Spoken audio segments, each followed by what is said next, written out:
കട്ടപ്പന നഗരസഭയിൽ കോൺഗ്രസിലെ തമ്മിലടി തുടരുകയാണ്. കോൺഗ്രസിനെതിരെ കടുത്ത വിമർശനം ഉന്നയിക്കുകയാണ് മുൻ കൗൺസിലർ. കോൺഗ്രസിൽ ചാതുർവർണ്ണയ വ്യവസ്ഥ നിലനിൽക്കുന്നു എന്ന രൂക്ഷമായ പ്രതികരണമാണ് മുൻ കൗൺസിലർ പ്രശാന്ത് രാജുവിന്റെ ഭാഗത്തുനിന്നുണ്ടാകുന്നത്.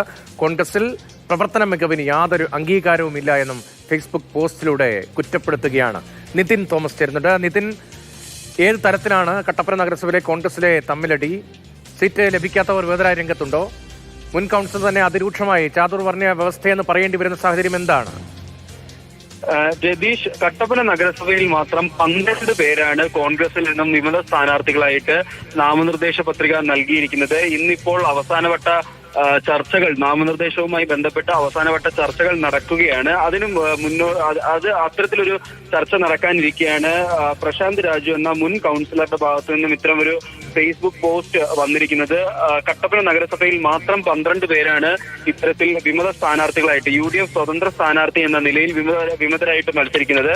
ഈ പ്രശാന്ത് രാജു ആണെങ്കിലും മുളകരമേട് ഡിവിഷനിൽ നിന്ന് വിമത സ്ഥാനാർത്ഥിയായിട്ട് നാമനിർദ്ദേശ പത്രിക നൽകിയിട്ടുണ്ട്.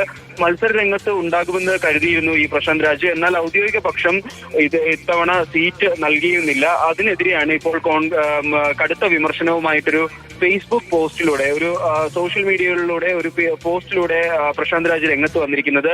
കോൺഗ്രസിൽ പ്രവർത്തന മികവിന് അംഗീകാരമില്ല, ചാതുർവർണ്ണയ വ്യവസ്ഥയാണ് നിലനിൽക്കുന്നത് എന്നാണ് ഫേസ്ബുക്കിൽ കുറിച്ചിരിക്കുന്നത്.